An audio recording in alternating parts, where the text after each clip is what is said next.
ओम नमः शिवाय। हर हर महादेव। भाद्रपद मास का सोमवार एक ऐसा पवित्र दिन जब भोलेनाथ अपने भक्तों की पुकार सुनते हैं, उनके संकट हरते हैं और जीवन को नई दिशा देते हैं। सावन के बाद जब भादो मास आता है तो शिव की उपासना का यह स्वरूप और भी फलदायी माना जाता है। विशेषकर सोमवार का व्रत जब श्रद्धा से किया जाए तो मनोकामनाएं पूर्ण होती हैं, विवाह में आ रही बाधाएं दूर होती हैं और संतान, स्वास्थ्य, धन संपत्ति की प्राप्ति होती है। आज की कथा एक ऐसी स्त्री की है जो कठिन परिस्थितियों में भी भगवान शिव पर विश्वास नहीं छोड़ती और अंत में पाती है महादेव की ऐसी कृपा जिससे उसका जीवन ही नहीं, उसका कुल भी धन्य हो जाता है। ये केवल एक कथा नहीं, ये आस्था, धैर्य और भगवान शिव की अनंत कृपा का जीवंत प्रमाण है। तो आइए भक्ति भाव से भरकर श्रवण करें भाद्रपद सोमवार व्रत की पावन कथा और अनुभव करें महादेव की महिमा। वीडियो को अंत तक अवश्य सुनें और यदि आपको ये कथा उपयोगी लगे तो कृपया इसे लाइक करें, शेयर करें और हमारे चैनल को सब्सक्राइब करना ना भूलें। भोलेनाथ की कृपा से आपका जीवन हो सुख में, शांत और सिद्धियों से परिपूर्ण। ओम नमः शिवाय। हर हर महादेव। भाद्रपद मास का पहला सोमवार था। गांव शिवपुर में सुबह सुबह मंदिर की घंटियों की आवाज गूंज रही थी। उस मंदिर के बाहर एक स्त्री झाड़ू लगा रही थी। वे थी सावित्री। चेहरे पर थकान थी मगर आंखों में भक्ति का तेज। सावित्री एक निर्धन गृहिणी थी पर शिव भक्त ऐसी कि कोई भी कष्ट उसे शिवलिंग पर जल चढ़ाने से रोक नहीं पाता। उसका पति धीरज कई महीनों से बीमार था। घर में खाने को अनाज नहीं और शाहूकार रघुनाथ ने उसके घर को नीलाम करने की धमकी दे रखी थी। सावित्री ने भाद्रपद के चारों सोमवार का व्रत करने का संकल्प लिया। भोलेनाथ, तुम तो भूतों के नाथ हो, निर्धन को धन, निराश को आशा देते हो। मेरा घर टूट रहा है पर मेरा विश्वास तुम पर अडिग है। हर सोमवार वे व्रत रखती, मंदिर जाकर जल चढ़ाती, बेलपत्र अर्पित करती और पूरी रात ओम नमः शिवाय का जाप करती। लोग उसका मजाक उड़ाते, शिव तुम्हारा क्या कर लेंगे, पहले पति को अस्पताल ले जाओ। पर सावित्री मुस्कुरा देती, महादेव स्वयं वैद्यराज है, वे ही उपचार करेंगे। तीसरे सोमवार से पहले शाहूकार रघुनाथ घर पर आया। तेरे व्रत से क्या होगा सावित्री, तेरा पति मरने वाला है, घर नीलाम हो जाएगा। मेरी बात मान, मुझे गिरवी रख दे ये घर और मेरे घर में काम कर। सावित्री की आंखों में आंसू थे पर स्वर स्थिर था। जब शिव मेरे साथ है तो मैं अपने घर और आत्म सम्मान को नहीं बेच सकती। शाहूकार ने हंसते हुए कहा, ठीक है, अगले सोमवार तक तेरा पैसा नहीं आया तो घर मेरा।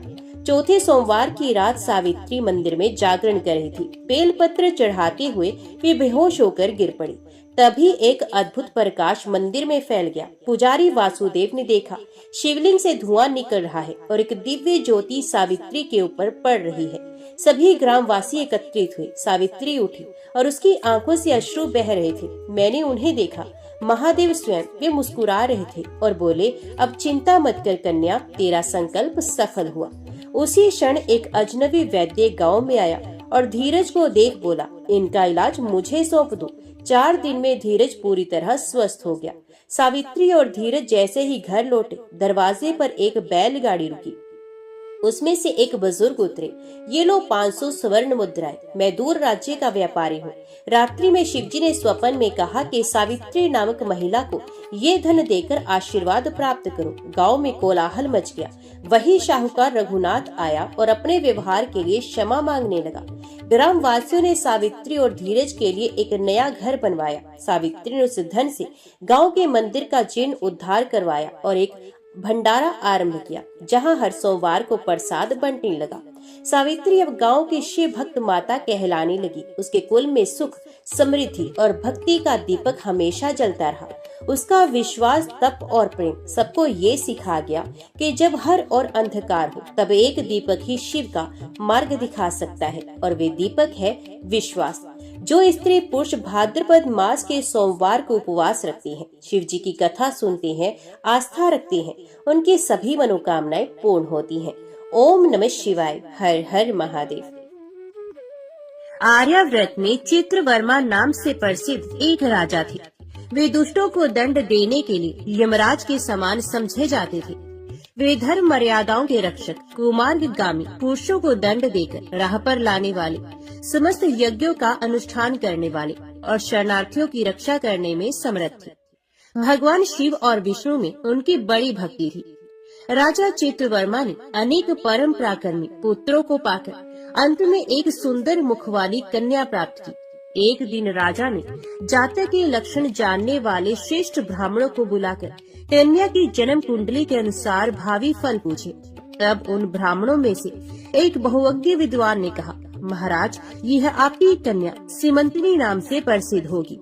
ये उमा भगवती माता की भांति मंगलमयी, दमयंती की भांति परम सुंदरी, सरस्वती के समान सब कलाओं को जानने वाली तथा लक्ष्मी की भांति अत्यंत सद्गुणों से सुशोभित होगी। ये 10,000 वर्षों तक अपने स्वामी के साथ आनंद भोगेगी और 8 पुत्रों को जन्म देकर उत्तम सुख का उपभोग करेगी। तत्पश्चात एक दूसरे ब्राह्मण ने कहा, यह कन्या 14वें वर्ष में विधवा हो जाएगी। ये वज्रघात के समान दारुण वचन सुनकर राजा 2 घड़ी तक चिंता में डूबे रहे। तदनंतर सब ब्राह्मणों को विदा करके राजा ने सब कुछ भाग्य के अनुसार ही होता है ऐसा समझकर चिंता छोड़ दी। सीमंतिनी धीरे धीरे सयानी हुई।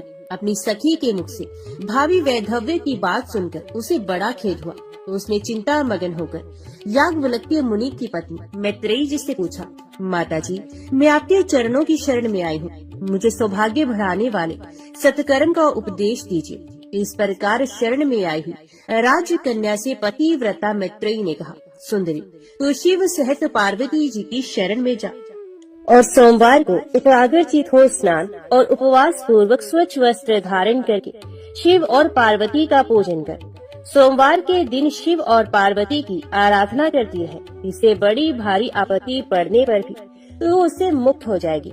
घोर से घोर एवं भयंकर महाकलेश में पड़कर भी शिव पूजन न छोड़ना, उसके प्रभाव से महान भय से पार हो जाओगी। इस प्रकार सीमंतिनी को आश्वासन देकर पतिव्रता मैत्रेयी आश्रम को चली गई। राजकुमारी ने उनके कथन अनुसार भगवान शिव का पूजन प्रारंभ किया।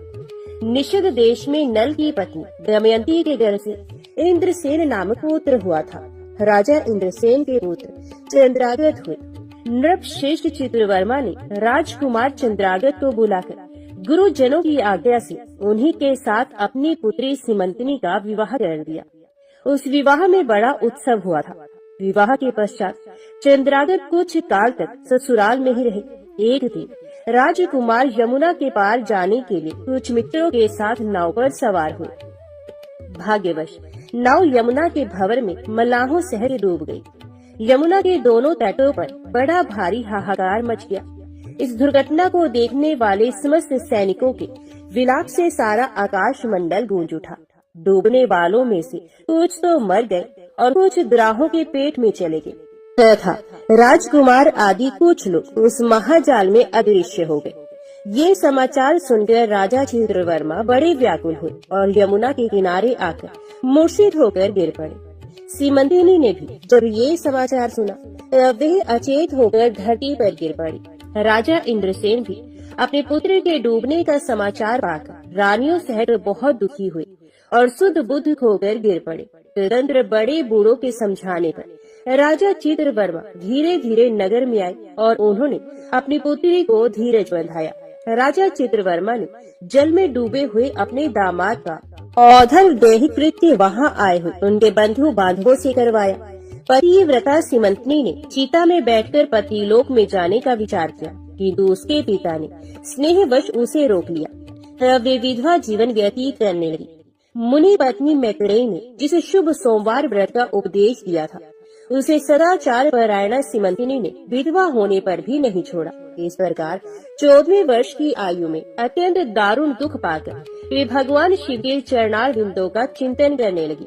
शिव की आराधना करते करते उसके 3 वर्ष व्यतीत हो गए। उधर पुत्र शोक से उन्मत्त हुए राजा इंद्रसेन को बलपूर्वक दबाकर उनके भाइयों ने सारा राज्य छीन लिया और उन्हें पत्नी सहित पकड़कर कारागृह में डाल दिया। इंद्रसेन के पुत्र चंद्रागत यमुना के जल में डूबने पर नीचे नीचे गहराई में उतरने लगे। बहुत नीचे जाने पर उन्होंने नागवधों को जल क्रीड़ा में निमग्न देखा। राजकुमार को देखकर वे भी विस्मित हुए और उन्हें पाताल लोक में ले गए। वहाँ चंद्रागत ने तक्षक नाग के परम अद्भुत रमणीय नगर में प्रवेश किया और इंद्र भवन के समान मनोहर एक सुंदर महल देखा जो बड़े बड़े रत्नों की प्रकाशमान किरणों से उद्दीप्त हो रहा था।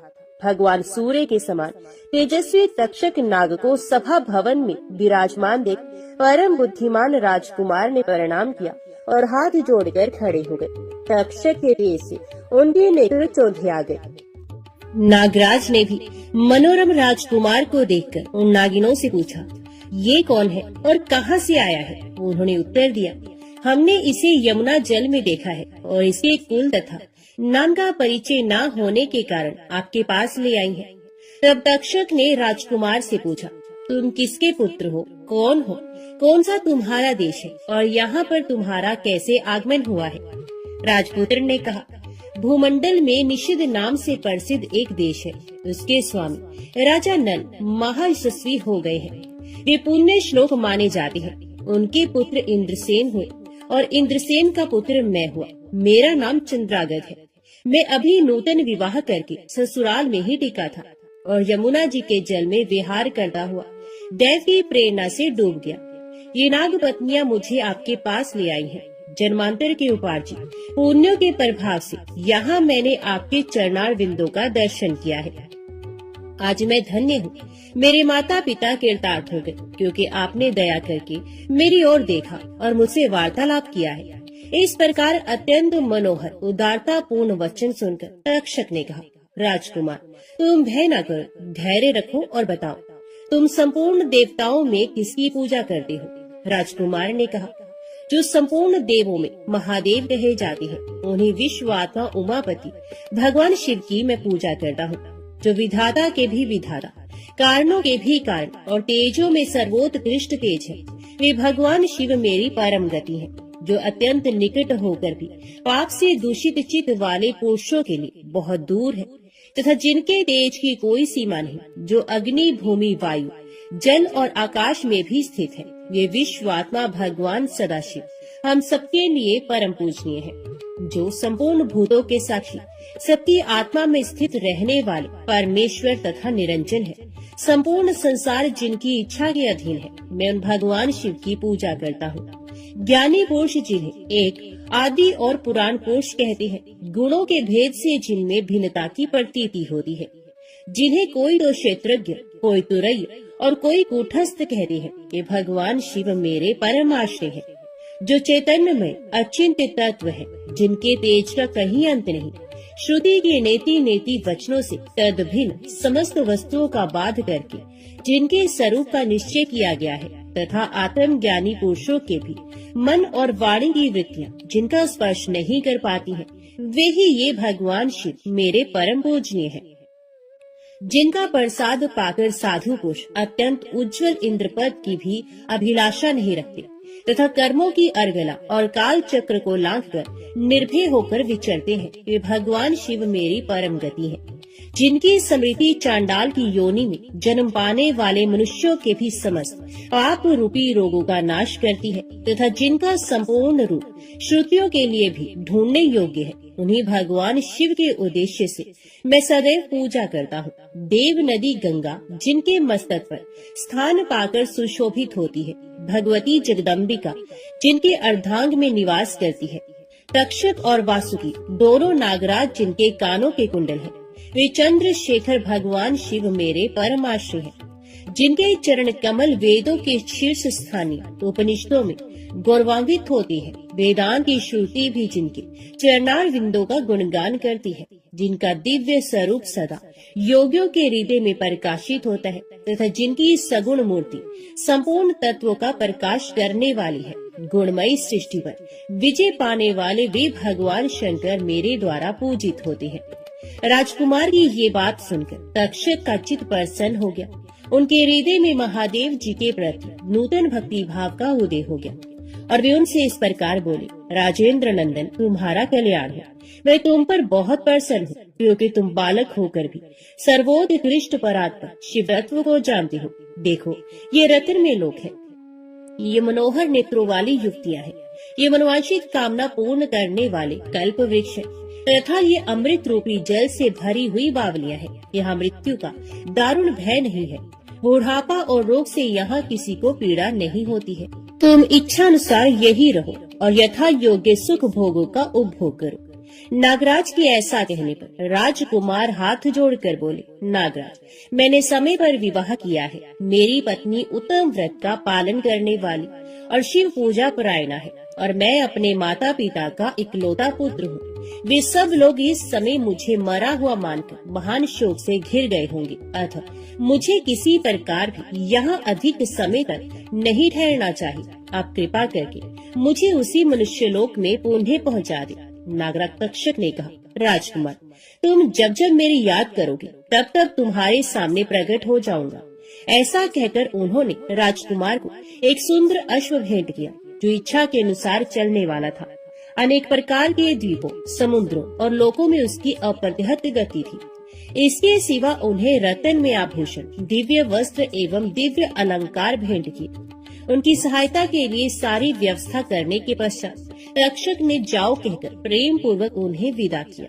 चंद्रांगद उस घोड़े पर सवार हो निकले और थोड़ी ही देर में यमुना के जल से बाहर आकर उस दिव्य अश्व पर चढ़े हुए नदी के रमणीय तट पर घूमने लगे। इसी समय पतिव्रता सिमंतनी अपनी सखियों से घिरी हुई वहाँ स्नान करने के लिए आई। उसने यमुना के तट पर मनुष्य रूप धारी नाग कुमार के साथ भ्रमण करते हुए राजकुमार चंद्रांगद को देखा। दिव्य अश्व पर आरूढ़ हुए अपूर्व आकार वाले उन राजकुमार को देखकर वे उन्हीं की ओर दृष्टि लगाए खड़ी हो गई। उसे देखकर चंद्रांगद ने भी मन ही मन विचार किया, जान पड़ता है इसे मैंने पहले कभी देखा है। तत्पश्चात वे घोड़े से उतरकर नदी के किनारे आ बैठे और उस सुंदरी को बुलाकर समीप बैठाकर पूछा, तुम कौन हो, किसकी स्त्री और किसकी कन्या हो? सिमंतनी लज्जावश स्वयं कुछ बोल न सकी। तब उसकी सखी ने सब बातें बताई। इसका नाम सिमंतनी है। ये निषद राज इंद्रसेन की पुत्रवधू, युवराज चंद्रांगद की पत्नी और महाराज चित्रवर्मा की पुत्री है। दुर्भाग्यवश इसके पति इस महाजल में डूब गए। इससे वैधव्य का दुख प्राप्त करके यह बाला शोक से सूखती जा रही है। अत्यंत प्रबल शोक में ही इसने 3 वर्ष व्यतीत किए हैं। आज सोमवार है, इसलिए यहाँ यमुना जी के स्नान करने के लिए आई है। इसके ससुर का राज्य भी शत्रु ने छीन लिया है, बल पूर्वक उस पर अधिकार जमा लिया है और वे महाराज अपनी पत्नी के साथ उनकी कैद में पड़े हैं। ये सब होने पर भी ये निर्मल अंतकरण वाली सदाचार परायणा राजकुमारी प्रति सोमवार को अत्यंत भक्ति भाव के साथ पार्वती सहित महादेव जी की पूजा करती है। उत्तम व्रत का पालन करने वाली सिमंतनी ने अपनी सखी के मुख से सब बातें कहलवाकर स्वयं ही राजकुमार से पूछा, आप कौन हैं? आपके पार्श्ववर्ती ये दोनों पुरुष कौन हैं? आपने मेरे वृत्तांत को एक स्नेही की भांति क्यों पूछा है? महाबाहो, मुझे ऐसा जान पड़ता है कि पहले मैंने आपको कहीं देखा है। आप मुझे स्वजन की भांति प्रतीत होते हैं। इतना कहकर राजकुमारी सिमंतनी नेत्रों से आंसू की धारा बहाती हुई बहुत देर तक फूट फूट कर रोती रही और मूर्छित होकर पृथ्वी पर गिर पड़ी। अपनी प्रियतमा के शोक का कारण सुनकर चंद्रांगद भी शोक से व्याकुल हो 2 घड़ी तक चुपचाप बैठे रहे। तदंतर सिमंतनी उठकर राजकुमार की ओर बारंबार निहारने लगी। उसने पहले देखे हुए अंग चिन्हों, स्वर आदि लक्षणों, अवस्था के प्रमाण तथा रूप रंग आदि की परीक्षा करके ये निश्चय किया कि ये अवश्य ही मेरे पति है, क्योंकि मेरा हृदय प्रेम से अधीर होकर इन्हीं में अनुरक्त हुआ है। परंतु क्या मुझ अभागिनी को अपने मरे हुए पति का दर्शन हो सकता है? ये स्वप्न है या भ्रम? अथवा मुनि पत्नी मैत्रेयी ने जो मुझे ये कहा था कि तुम भारी से भारी विपत्ति में पड़ने पर भी इस व्रत का पालन करती रहना, उसी का तो ये फल नहीं है। एक श्रेष्ठ ब्राह्मण ने मेरा 10,000 वर्षों का सौभाग्य बतलाया था। उन ब्राह्मण देवता का ये वचन अवश्य सत्य होगा, ये ईश्वर के बिना कौन जान सकता है। इधर प्रतिदिन मुझे मंगल सूचक शुभ शगुन दिखाई देते हैं। पार्वती देवी के प्राणनाथ भगवान शिव के प्रसन्न होने पर देहधारियों के लिए कौन सी वस्तु दुर्लभ हो सकती है? इस प्रकार भांति भांति से विचार करके उसका संदेह दूर हुआ। तब लज्जा से उसने अपना मुख नीचे की ओर कर लिया। उस समय राजकुमार ने कहा, भद्रे, मैं तुम्हारे पति के शोक संतप्त माता पिता से ये समाचार बतलाने के लिए जा रहा हूँ। तुम्हारा कल्याण हो, तुम्हारे पति तुमसे शीघ्र ही मिलेंगे।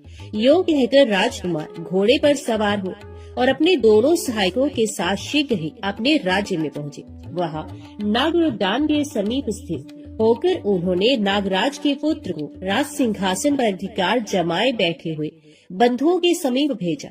नागकुमार ने शीघ्र जाकर उन सब से कहा, तुम सब लोग महाराज इंद्रसेन को अविलंब कारागृह से मुक्त करो और सिंहासन छोड़कर हट जाओ। महाराज के पुत्र चंद्रागत पाताल लोक से लौटकर यहाँ आए हैं। तुम आनाकानी ना करो, नहीं तो चंद्रागत के बाण तुम्हारे प्राण हर लेंगे।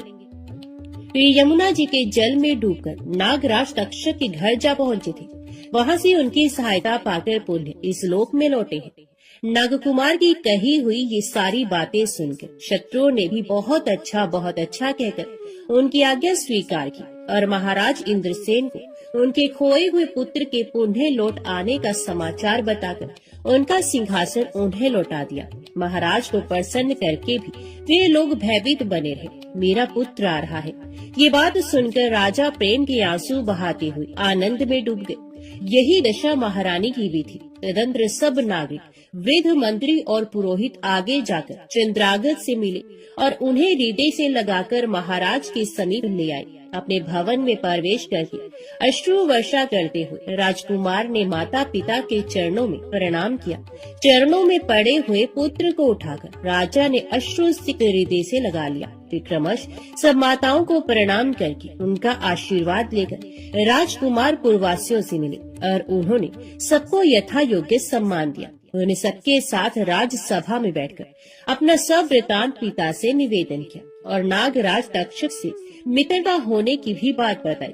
राजकुमार का चित्र देख और सुनकर राजा इंद्रसेन हर्ष से विवल हो गए। उन्होंने अपने मन में यही माना कि मेरी पुत्र वधू ने भगवान महेश्वर की आराधना करके इस अनुपम सौभाग्य का अर्जन किया है। निषदराज ने ये मंगलमय वार्ता दूतों के द्वारा महाराज चित्रवर्मा को भी कहला दी। ये अमृतमय वार्ता सुनकर महाराज चित्रवर्मा आनंद से विवल हो गए और बड़े वेग से उठकर उन्होंने संदेश वाहकों को उपहार में बहुत धन दिया। फिर अपनी पुत्री को बुलवाकर उन्होंने उससे वैधव्य के चिन्हों का परित्याग करवाया और उसे नाना प्रकार के आभूषणों से विभूषित किया। तत्पश्चात समूचे राष्ट्र के गांव और नगर आदि में बड़ा भारी उत्सव हुआ और सब लोगों ने राजकुमारी सीमंतिनी के सदाचार की बड़ी प्रशंसा की। चित्रवर्मा ने इंद्रसेन के पुत्र चंद्रागत को बुलाकर सीमंतिनी को उनके साथ विदा कर दिया। चंद्रागत ने तक्षक के घर से लाए हुए रत्न आदि आभूषणों के द्वारा जो मानव मात्र के लिए अत्यंत दुर्लभ है, अपनी पत्नी को अलंकृत किया। तपे हुए स्वर्ण के समान सुशोभित 40 कोस तक जाने वाली सुगंध से युक्त दिव्य अंगराग से सीमंतिनी की बड़ी शोभा हो रही थी।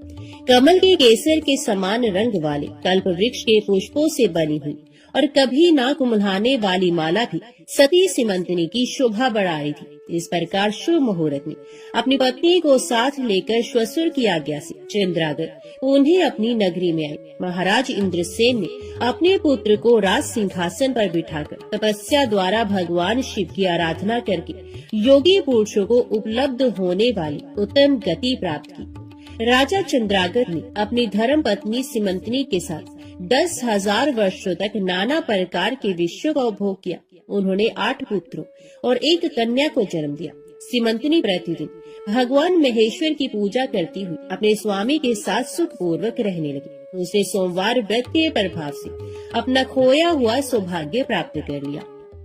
ओम नमः शिवाय। हर हर महादेव। अभी सुनिए 16 सोमवार की व्रत कथा। एक बार भगवान शिव जी पार्वती जी के साथ भ्रमण करते हुए मृत्यु लोक की अमरावती नगरी में पहुँचे। उस नगर के राजा ने भगवान शिव का एक विशाल मंदिर बनवा रखा था। शिव और पार्वती उस मंदिर में रहने लगे। एक दिन पार्वती ने भगवान शिव से कहा कि हे प्राणनाथ, आज मेरी चौसर खेलने की इच्छा हो रही है। पार्वती की इच्छा जानकर शिव पार्वती के साथ चौसर खेलने बैठ गए। खेल प्रारंभ होते ही उस मंदिर का पुजारी वहाँ आ गया। माता पार्वती जी ने पुजारी जी से पूछा कि हे पुजारी जी, ये बताइए कि इस बाजी में किसकी जीत होगी। तो ब्राह्मण ने कहा कि महादेव जी की, परंतु चौसर में शिव जी की पराजय हुई और माता पार्वती जी की जीत हुई। तब ब्राह्मण को उन्होंने झूठ बोलने के अपराध में कोढ़ी होने का श्राप दिया। शिव और पार्वती उस मंदिर से कैलाश पर्वत पर लौट गए। पार्वती जी के श्राप के कारण पुजारी कोढ़ी हो गया। नगर के स्त्री पुरुष उस पुजारी की परछाई से भी दूर दूर रहने लगे। कुछ लोगों ने राजा से पुजारी के कोड़ी हो जाने की शिकायत की, तो राजा ने किसी पाप के कारण पुजारी की कोड़ी हो जाने का विचार कर उस मंदिर से निकलवा दिया। उसकी जगह दूसरे ब्राह्मण को पुजारी बना दिया गया। कोढ़ी पुजारी मंदिर के बाहर बैठकर भिक्षा मांगने लगा। कई दिनों के पश्चात स्वर्गलोक की कुछ अप्सराएं उस मंदिर में पधारी और उसे देखकर अप्सराओं ने कारण पूछा। पुजारी ने उन्हें भगवान शिव और पार्वती जी के चौसर खेलने और पार्वती जी के शाप देने की सारी कहानी कह सुनाई। तब अप्सराओं ने पुजारी से 16 सोमवार का विधिवत व्रत रखने को कहा। पुजारी द्वारा पूजन विधि पूछने पर अप्सराओं ने कहा, सोमवार के दिन सूर्य उदय से पहले उठकर स्नान आदि से निवृत्त होकर स्वच्छ वस्त्र पहनकर आधा सेर गेहूं का आटा लेकर उसके 3 अंग बनाना, फिर घी का दीपक जलाकर गुड़ नैवेद्य बेलपत्र चंदन अक्षत फूल जनेऊ का जोड़ा लेकर प्रदोष काल में भगवान शिव की पूजा अर्चना करना। पूजा के बाद 3 अंगों में एक अंग भगवान शिव को अर्पण करके एक आप ग्रहण करना। शेष 2 अंगों को भगवान का प्रसाद मानकर वहाँ उपस्थित स्त्री पुरुषों और बच्चों को बांट देना। इस तरह व्रत करते हुए जब 16 सोमवार बीत जाए तो 17वें सोमवार को 1 पाव आटे की बाटी बनाकर उसमें घी और गुड़ मिलाकर चूरमा बनाना, फिर भगवान शिव को भोग लगाकर वहाँ उपस्थित स्त्री पुरुष और बच्चों को प्रसाद बांट देना। इस तरह 16 सोमवार व्रत करने और व्रत कथा को सुनने से भगवान शिव तुम्हारे कोढ़ को नष्ट करके तुम्हारी सभी मनोकामनाएं पूरी कर देंगे। इतना कहकर अप्सराएं स्वर्गलोक को चली गयी। पुजारी ने अप्सराओं के कथन अनुसार 16 सोमवार का विधिवत व्रत किया। फल स्वरूप भगवान शिव की अनुकंपा से उसका कोढ़ नष्ट हो गया। राजा ने उसे फिर मंदिर का पुजारी बना दिया और वह मंदिर में भगवान शिव की पूजा करता आनंद से जीवन व्यतीत करने लगा। कुछ दिनों के बाद उन्हें पृथ्वी का भ्रमण करते हुए भगवान शिव और पार्वती उस मंदिर में पधारे। स्वस्थ पुजारी को देखकर पार्वती ने आश्चर्य से उसके रोग मुक्त होने का कारण पूछा, तो पुजारी ने उन्हें 16 सोमवार व्रत करने की सारी कथा कह सुनाई। पार्वती जी भी व्रत की बात सुनकर बहुत प्रसन्न हुई और उन्होंने पुजारी से उसकी विधि पूछकर स्वयं 16 सोमवार का व्रत प्रारंभ किया। पार्वती जी उन दिनों अपने पुत्र कार्तिकेय के नाराज होकर दूर चले जाने से बहुत चिंतित रहती थी। वे कार्तिकेय को लौटा लाने के अनेक उपाय कर चुकी थी, लेकिन कार्तिकेय लौटकर उनके पास नहीं आ रहे थे। 16 सोमवार का व्रत करते हुए पार्वती ने भगवान शिव से कार्तिकेय के लौटने की मनोकामना की। व्रत समापन के तीसरे दिन सचमुच कार्तिकेय वापस लौट आए।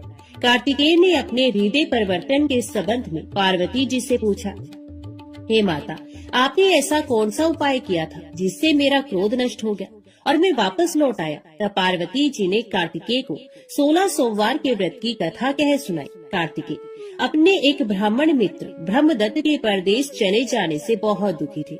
उसको वापस लौटाने के लिए कार्तिकेय ने 16 सोमवार का व्रत करते हुए ब्रह्मदत्त के वापस लौट आने की कामना प्रकट की। व्रत के समापन के कुछ दिनों के बाद मित्र लौट आया। ब्राह्मण ने कार्तिकेय से कहा, प्रिय मित्र, तुमने ऐसा कौन सा उपाय किया जिससे परदेश में मेरे विचार एकदम परिवर्तित हो गए और मैं तुम्हारा स्मरण करते हुए लौट आया? कार्तिकेय ने अपने मित्र को भी 16 सोमवार के व्रत की कथा विधि सुनाई। ब्राह्मण मित्र व्रत के बारे में सुनकर बहुत खुश हुआ और उसने भी व्रत किया। 16 सोमवार व्रत का समापन करने के बाद ब्रह्मदत्त विदेश यात्रा पर निकला। वह नगर के राजा हर्षवर्धन की बेटी राजकुमारी गुंजन का स्वयंवर हो रहा था। वहाँ के राजा ने प्रतिज्ञा की थी कि एक हथिनी यह माला जिसके गले में डालेगी वे अपनी पुत्री का विवाह उसी से करेगा। ब्राह्मण भी उत्सुकतावश महल में चला गया। वहाँ कई राज्यों के राजकुमार बैठे थे। तभी एक सजी धजी हथिनी सूंड में जयमाला लिए वहाँ आई। हथिनी ने ब्राह्मण के गले में जयमाला डाल दी। फलस्वरूप राजकुमारी का विवाह ब्राह्मण से हो गया। एक दिन उसकी पत्नी ने पूछा, हे प्राणनाथ, आपने कौन सा शुभ कार्य किया था जो उस हथिनी ने राजकुमारों को छोड़कर आपके गले में जयमाला डाल दी? ब्राह्मण ने 16 सोमवार व्रत की विधि बताई। अपने पति से 16 सोमवार का महत्व जानकर राजकुमारी ने पुत्र की इच्छा से 16 सोमवार का व्रत किया। निश्चित समय पर भगवान शिव की अनुकंपा से राजकुमारी के एक सुंदर, सुशील व स्वस्थ पुत्र पैदा हुआ। पुत्र का नामकरण गोपाल के रूप में हुआ। बड़ा होने पर पुत्र गोपाल ने भी माँ से एक दिन प्रश्न किया कि मैंने तुम्हारे ही घर में जन्म लिया, इसका क्या कारण है। माता गुंजन ने पुत्र को 16 सोमवार व्रत की जानकारी दी। व्रत का महत्व जानकर गोपाल ने भी व्रत करने का संकल्प किया। गोपाल जब 16 वर्ष का हुआ तो उसने राज्य पाने की इच्छा से 16 सोमवार का विधिवत व्रत किया। व्रत समापन के बाद गोपाल घूमने के लिए समीप के नगर में गया। वहाँ के वृद्ध राजा ने गोपाल को पसंद किया और बहुत धूमधाम से अपनी पुत्री राजकुमारी मंगला का विवाह गोपाल के साथ कर दिया। 16 सोमवार के व्रत करने से गोपाल महल में पहुंचकर आनंद से रहने लगा। 2 वर्ष बाद वृद्ध राजा का निधन हो गया तो गोपाल को उस नगर का राजा बना दिया गया। इस तरह 16 सोमवार व्रत करने से गोपाल की राज्य पाने की इच्छा पूर्ण हुई। राजा बनने के बाद भी विधिवत 16 सोमवार का व्रत करता रहा। व्रत के समापन पर 17वें सोमवार को गोपाल ने अपनी पत्नी मंगला से कहा कि व्रत की सारी सामग्री लेकर वे समीप के शिव मंदिर में पहुँचे। पति की आज्ञा का उल्लंघन करके सेवकों द्वारा पूजा की सामग्री मंदिर में भेज दी। स्वयं मंदिर नहीं गई। जब राजा ने भगवान शिव की पूजा पूरी की तो आकाशवाणी हुई, हे राजन, तेरी रानी ने 16 सोमवार व्रत का अनादर किया है, सो रानी को महल से निकाल दे, नहीं तो तेरा सब वैभव नष्ट हो जाएगा। आकाशवाणी सुनकर उसने तुरंत महल में पहुंचकर अपने सैनिकों को आदेश दिया कि रानी को दूर किसी नगर में छोड़ा। सैनिकों ने राजा की आज्ञा का पालन करते हुए उसे तत्काल घर से निकाल दिया। रानी भूखी प्यासी उस नगर में भटकने लगी। रानी को उस नगर में एक बुढ़िया मिली। ये बुढ़िया सूत काट कर बाजार बेचने जा रही थी, लेकिन इस बुढ़िया से सूत उठ नहीं रहा था। बुढ़िया ने रानी से कहा, बेटी, यदि तुम मेरा सूत उठाकर बाजार तक पहुंचा दो और सूत बेचने में मेरी मदद करो तो मैं तुम्हें धन दूंगी। रानी ने बुढ़िया की बात मान ली, लेकिन जैसे ही रानी ने सूत की गठरी को हाथ लगाया तभी जोर की आंधी चली और गठरी खुल जाने से सारा सूत आंधी में उड़ गया। बुढ़िया ने उसे फटकार कर भगा दिया। रानी चलते चलते नगर में एक तेली के घर पहुंची। उस तेली ने तरस खाकर रानी को घर में रहने के लिए कह दिया, लेकिन तभी भगवान शिव के प्रकोप से तेली के तेल से भरे मटके एक एक करके फूटने लगे। तेली ने भी भगा दिया। भूख प्यास से व्याकुल रानी वहाँ से आगे गई और चल पड़ी। रानी ने एक नदी पर जल पीकर अपनी प्यास शांत करनी चाही तो नदी का जल उसके स्पर्श से सूख गया। अपने भाग्य को कोसती हुई रानी आगे चल दी। चलते चलते रानी एक जंगल में पहुंची। उस जंगल में एक तालाब था, उसमें निर्मल जल भरा हुआ था। निर्मल जल देखकर रानी की प्यास तेज हो गई। जल पीने लगी। रानी ने तालाब की सीढ़ियां उतरकर जैसे ही जल को स्पर्श किया तभी उस जल में असंख्य कीड़े उत्पन्न हो गए। रानी ने दुखी होकर उस गंदे जल को पीकर अपनी प्यास शांत की। रानी ने एक पेड़ की छाया में बैठकर कुछ देर आराम करना चाहा तो उस पेड़ के पत्ते पल भर में सूखकर बिखर गए। रानी दूसरे पेड़ के नीचे जाकर बैठी। जिस पेड़ के नीचे बैठती वही सूख जाता। वन और सरोवर की ये दशा देखकर वहाँ के गवाले बहुत हैरान हुए। गवाले रानी को समीप के मंदिर में पुजारी जी के पास ले गए। रानी के चेहरे को देखकर ही पुजारी जान गया कि रानी अवश्य किसी बड़े घर की है, भाग्य के कारण दर दर भटक रही है। पुजारी ने रानी से कहा, पुत्री, तुम कोई चिंता नहीं करो, मेरे साथ इस मंदिर में रहो, कुछ ही दिनों में सब ठीक हो जाएगा। पुजारी की बातों से रानी को बहुत सांत्वना मिली। रानी उस मंदिर में रहने लगी। रानी भोजन बनाती तो सब्जी जल जाती, आटे में कीड़े पड़ जाते, जल से बदबू आने लगती। पुजारी भी रानी के दुर्भाग्य से बहुत चिंतित होते हुए बोली, हे पुत्री, अवश्य तुझसे कोई अनुचित काम हुआ है जिसके कारण देवता तुझसे नाराज है और उनकी नाराजगी के कारण ही तुम्हारी ये दशा हुई है। पुजारी की बात सुनकर रानी ने अपने पति के आदेश पर मंदिर में न जाकर शिव की पूजा नहीं करने की सारी कथा कह सुनाई। तो पुजारी ने कहा, अब तुम कोई चिंता मत करो, कल सोमवार है और कल से तुम 16 सोमवार के व्रत करना शुरू कर दो। भगवान शिव अवश्य तुम्हारे दोषों को क्षमा कर देंगे। पुजारी की बात मानकर रानी ने 16 सोमवार के व्रत प्रारंभ कर दिए। रानी सोमवार का व्रत करके शिव की विधिवत पूजा अर्चना की और व्रत कथा सुनने लगी। जब रानी ने 17वें सोमवार को विधिवत व्रत का समापन किया तो उधर उसके पति राजा के मन में रानी की याद आई। राजा ने तुरंत अपने सैनिकों को रानी को ढूंढकर लाने के लिए भेजा। रानी को ढूंढते हुए सैनिक मंदिर में पहुंचे और रानी से लौटकर चलने के लिए कहा। पुजारी ने सैनिकों से मना कर दिया और सैनिक निराश होकर लौट गए। उन्होंने लौटकर राजा को सारी बात बताई। राजा स्वयं उस मंदिर में पुजारी के पास पहुंचे और रानी को महल से निकाल देने के कारण पुजारी जी से क्षमा मांगी। पुजारी जी ने राजा से कहा, ये सब भगवान शिव के प्रकोप के कारण हुआ है। इतना कहकर रानी को विदा किया। राजा के साथ रानी महल में पहुंची। महल में बहुत खुशियां मनाई गई। पूरे नगर को सजाया गया। राजा ने ब्राह्मणों को अन्न, वस्त्र और धन का दान किया। नगर में निर्धनों को वस्त्र बांटे गए। रानी 16 सोमवार का व्रत करते हुए महल में आनंद पूर्वक रहने लगी। भगवान शिव की अनुकंपा से उसके जीवन में सुख ही सुख भर गए। 16 सोमवार के व्रत करने और कथा सुनने से मनुष्य की सभी मनोकामनाएं पूर्ण होती हैं और जीवन में किसी तरह की कमी नहीं होती है। स्त्री पुरुष आनंद पूर्वक जीवन यापन करते हुए मोक्ष को प्राप्त होती है। ओम नमः शिवाय। हर हर महादेव। दक्षिण के किसी जंगली प्रदेश में रहने वाली एक शिकारी जाति का सरदार नाग था। उसका काम था हत्या करना। उसके बाणों की नोक में जहर लगा रहता था जो आग के समान जलता था। धनुष बाण चलाने में वे अत्यंत चतुर था। क्रोधोमद सिंह के समान वे बली था। उसकी पत्नी का नाम तत्ता था। वे भी सिंहनी के ही समान डरावनी थी। वे उजले शंखों और सिंह के दांतों की माला पहनती थी। बहुत दिनों के बाद उन्हें एक पुत्र उत्पन्न हुआ। उसका नाम तिन रखा गया। तिन का अर्थ भारी होता है। अपने लड़के को गोद में उठाने पर नाग को वे भारी लगा, इसलिए उसका नाम उसने तिन रख दिया। तिन 16 वर्ष की उम्र में ही धनुष बाण, भाला, तोमर और वीरों के योग्य दूसरे अस्त्र शस्त्र चलाने में बहुत निपुण हो गया। नाग को बुढ़ापा आता हुआ मालूम हुआ। उसने तिन को अपनी जाति का सरदार बना दिया। तिन नियम अनुसार पहल आखेट को निकला। बहुत से जानवर मारने के बाद उसने घने जंगल में एक सुअर का शिकार किया। वहीं उसके 2 नौकर नान और काट उससे आ मिले। उन्होंने सुअर को उठा लिया और बढ़ चले। रास्ते में उनको जोरों की भूख लगी। तिन ने पूछा, यह मीठा पानी कहाँ मिलेगा? तुम्हें कुछ पता है? तो नान बोला, उस विशाल शाल वृक्ष के उस पार एक पहाड़ी है और उसी के नीचे स्वर्णा नदी बहती है। तिन ने कहा, चलो तो वहीं चलते हैं। तीनों चल पड़े। वहां पहुंचने पर तिन ने पहाड़ी पर चढ़ने की इच्छा जताई। नान ने भी जोर दिया, हाँ, ये पहाड़ बहुत ही रमणीक है। शिखर पर एक मंदिर है जिसमें भगवान जटाजूटधारी की मूर्ति है। आप उनकी पूजा कर सकते हैं। पहाड़ पर चढ़ते चढ़ते तिन की भूख प्यास गायब हो गई। उसे ऐसा मालूम होने लगा मानो सर पर से कोई भार उतरा जाता हो। उसे एक प्रकार का अनिर्वचनीय आनंद मिलने लगा। उसके भीतर कोई नई ही अभिलाषा उत्पन्न हो गई। वह बोला, नान, तुम ही ने तो कहा है कि ऊपर भगवान जटाजूटधारी का मंदिर है। चलो उनके दर्शन कराएं। वे शिखर पर चढ़कर मंदिर के सामने पहुंचे।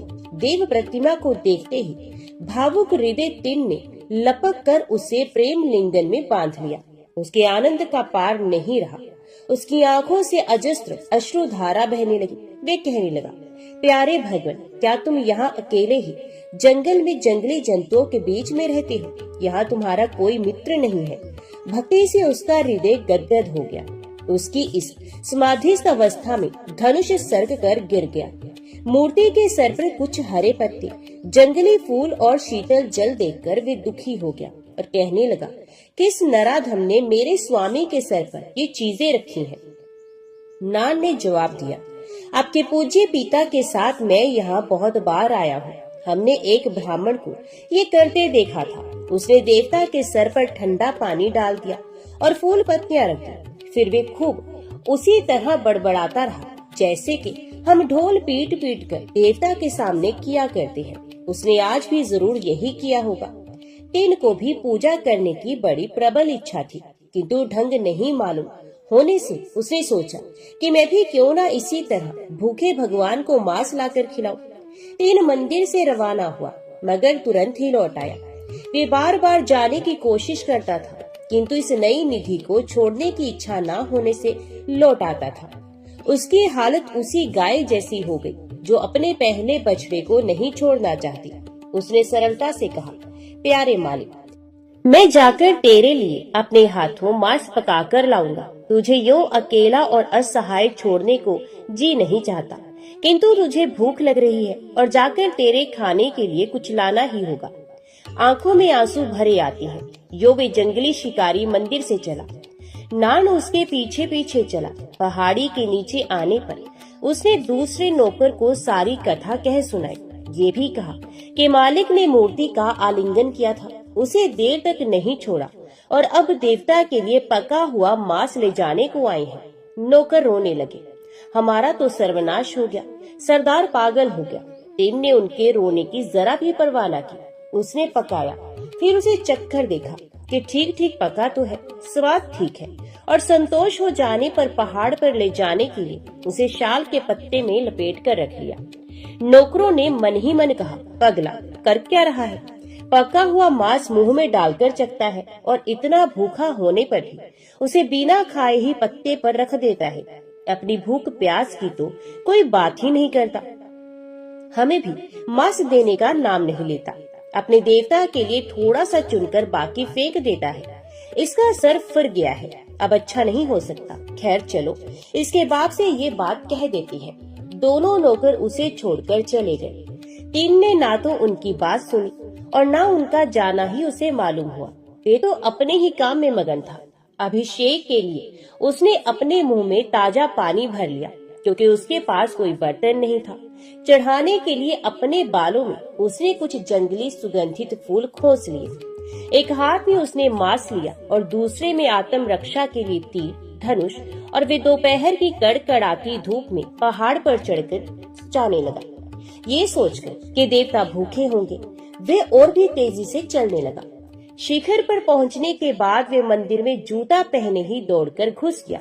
देवता के सर पर से पुराने फूल उसने बड़े स्नेह के साथ पैरों से हटाए, अभिषेक के लिए ऊपर से कुल्ला कर दिया और देवता के आगे मांस रखकर अपनी साधारण बोली में खाने का आग्रह करने लगा।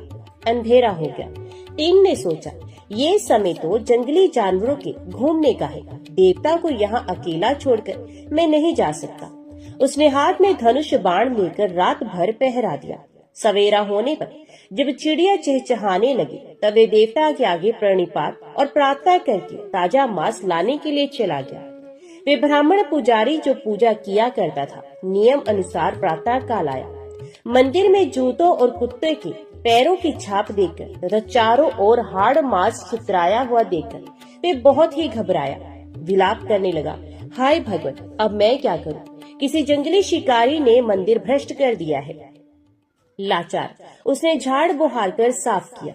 मांस के टुकड़े कहीं पैरों से छू ना जाए, इसलिए उसे बड़ी कठिनता से इधर उधर चलना पड़ता था। फिर वे नदी में से स्नान करके आया और मंदिर की संपूर्ण शुद्धि की। आंखों में आंसू भरकर देवता के आगे प्रणिपात करने लगा। फिर उठकर उसने वेद ऋचाओं से परम पुरुष परमात्मा की स्तुति की। पूजा समाप्त करके वे अपने तपोवन को लौट गया। टिन ने कई जानवर मारे और पिछले दिन के समान चुनकर मांस पकाया और चख कर अच्छे अच्छे टुकड़े अलग रख दिए। उसने कई अच्छे ताजे मधु के छत्ते इकट्ठे किए, उनका मधु मांस में निचोड़ा। फिर वे मुंह में पानी भरकर बालों में फूल खोसकर एक हाथ में मांस लिए हुए और दूसरे में धनुष बाण लेकर पहाड़ पर चढ़ा। ज्यों-ज्यों मंदिर निकट आता जाता था, उसकी आतुरता भी बढ़ती जाती थी। वे बड़े बड़े डग भरता चला। उसने देवता के सर पर से फूल पत्ते पैर से ठेलकर साफ किए, कुल्ला करके अभिषेक कराया और ये कहते हुए कि मांस का उपहार सामने रखा। देवता, कल से आज का मांस मीठा है, कल तो केवल सुअर का मांस था, आज तो बहुत से स्वादिष्ट जानवरों के मांस चखकर और उसकी खूब स्वादिष्ट चुनकर लाया हूँ। उसमें मधु भी निचोड़ा है। इस तरह टिन के 5 दिन भर शिकार करके देवता के लिए मांस इकट्ठा करने और रात भर पहरा देने में बीते। उसे आप खाने पीने की सुध ही न रही। टिन के चले जाने के बाद प्रतिदिन ब्राह्मण पंडित आते और रात के इस भ्रष्टाचार पर विलाप करते। मंदिर धोकर साफ करते, नदी स्नान करके शुद्धि करते और पूजा पाठ करके अपने स्थान पर लौट जाते। जब इतने दिनों तक टिन नहीं लौटा, तब उसके सभी संबंधी और माता पिता निराश हो गए। ब्राह्मण पुजारी रोज ही हार्दिक प्रार्थना करते, हे प्रभु मेरे पाप क्षमा करो, ऐसा भ्रष्टाचार रोको। एक रात स्वप्न में परमेश्वर उनके सामने आकर बोले, मित्र तुम मेरे इस प्रिय शिकारी भक्त को नहीं जानते। ये मत समझो कि वे निरा शिकारी ही है, वे तो बिल्कुल ही प्रेम में है। वे मेरे सिवा और कुछ जानता ही नहीं। वे जो कुछ करता है मुझको प्रसन्न करने के लिए करता है। जब वह अपने जूते की नोक से मेरे सर पर से सूखे फूल हटाता है, तब उसका स्पर्श मुझे प्रिय पुत्र कुमार देव के आलिंगन से भी अधिक प्रिय लगता है। जब मुझ पर वे प्रेम और भक्ति से कुल्ला करता है, तब वे कुल्ले का ही पानी मुझे गंगा जल से भी अधिक पवित्र जान पड़ता है। वे अनपढ़ मूर्ख सच्चे स्वाभाविक प्रेम और भक्ति से जो फूल और बालों में से निकाल कर मुझ पर चढ़ाता है, वे मुझे स्वर्ग में देवताओं के भी चढ़ाए फूलों से अधिक प्रिय लगते हैं। और अपनी मातृभाषा में वे आनंद और भक्ति से भरकर जो थोड़े से शब्द कहकर मेरे सिवा सारी दुनिया का भान भूलकर मुझे प्रसाद पाने को कहता है, वे शब्द मेरे कानों में ऋषि मुनियों के वेद पाठ से कहीं अधिक मीठे लगते हैं। यदि उसकी भक्ति का महत्व देखना हो तो कल आकर मेरे पीछे खड़े हो जाना। इस आदेश के बाद पुजारी को रात भर नींद नहीं आई। प्रातः काल वे नियम अनुसार मंदिर में पहुंचा और पूजा पाठ समाप्त करके मूर्ति के पीछे जाकर छिप गया। दिन की पूजा का वे छठा दिन था और दिनों से आज उसे कुछ देर हो गई थी, इसलिए वे पैर बढ़ाता आया। रास्ते में उसे अपशगुन हुई। वे सोचने लगा, कहीं खून गिरना चाहिए, कहीं देवता को कुछ हुआ तो नहीं, इसलिए वह दौड़ा। अपने अशुभों को पूरा होते देखकर उसके शोक का पार न रहा। हाय, देवता को कितना कष्ट हो रहा था, क्योंकि उनकी दाहिनी आंख से खून की अविरल धारा बह रही थी। तीन ये दुखद दृश्य नहीं देख सका। वे रोने विलाप करने लगा, जमीन पर लौटने लगा, फिर उठा। उठकर भगवान की आंख से खून पहुंच दिया, परंतु तो भी खून का बहना रुका नहीं। वे फिर दुख आतुर होकर गिर पड़ा। तेन बिल्कुल ही घबरा गया। उसका चित्त अत्यंत दुखी हो गया। वे समझता नहीं था कि क्या करना चाहिए। थोड़ी देर के बाद वे उठा और तीर धनुष लेकर उस आदमी या जानवर को मारने निकला जिसने देवता की ये दुर्दशा की हो, परंतु उसे कहीं कोई प्राणी दिखाई नहीं पड़ा। वे लौट आया और मूर्ति को छाती से लगा करके विलाप करने लगा, हाय मैं महापापी हूँ, रास्ते के सभी अपशगुन सच्चे हुए हैं। भगवत पिता मेरे प्यारे, तुम्हें क्या हुआ है, मैं तुम्हें क्या सहायता दूं?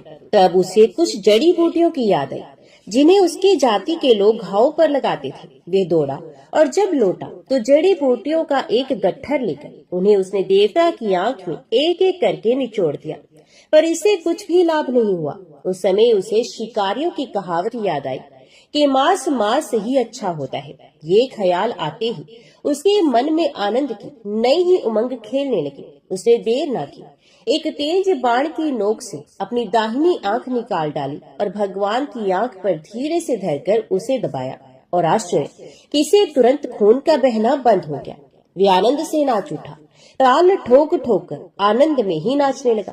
उसकी असीम प्रसन्नता पूर्ण हंसी और आनंद ध्वनि से मंदिर गूंज गया। पर ये क्या हुआ, अरे इस बीच बाईं आंख से भी खून बहने लगा। इस पर दुख और घबराहट में तीन भान भूल गया, परंतु वे विस्मृति क्षणिक ही थी। तुरंत ही वे संभल उठा और उसने कहा, मेरे जैसा कौन मूर्ख होगा जो इस पर शोक करता है। इसकी दवा तो मुझे मिल ही गई है, अब भी मेरी एक आंख तो है। तब देवता की बाईं आंख पर अपना बायां पैर रखकर, जिससे उसे पता चले कि कहाँ आंख लगानी है, क्योंकि आंख निकालने के बाद उसे कुछ भी नहीं सूझेगा, उसने पहले से भी अधिक तेजी से बाईं आंख के कोने में तीर की नोक लगाई। देवता उसकी इस भक्ति पर पुष्प बरसाने लगे।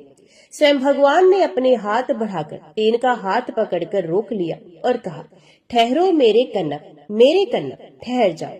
तन का अर्थ आंख होता है और अप का अर्थ वत्स होता है, तो भगवान ने उसका एक नया नाम रख दिया जो कि है कन्नप। फिर परमेश्वर ने कन्नप का हाथ पकड़कर उसे अपने पास खींच लिया और कहा, त्याग और प्रेम की मूर्ति कन्नप, तू इसी भांति सर्वदा मेरे पास रहा कर। ब्राह्मण पुजारी ने यह आश्चर्यजनक दृश्य देखा और सच्ची तथा सीधी साधी भक्ति का रहस्य समझा। तो बोलो, भक्त और उनके भगवान की जय।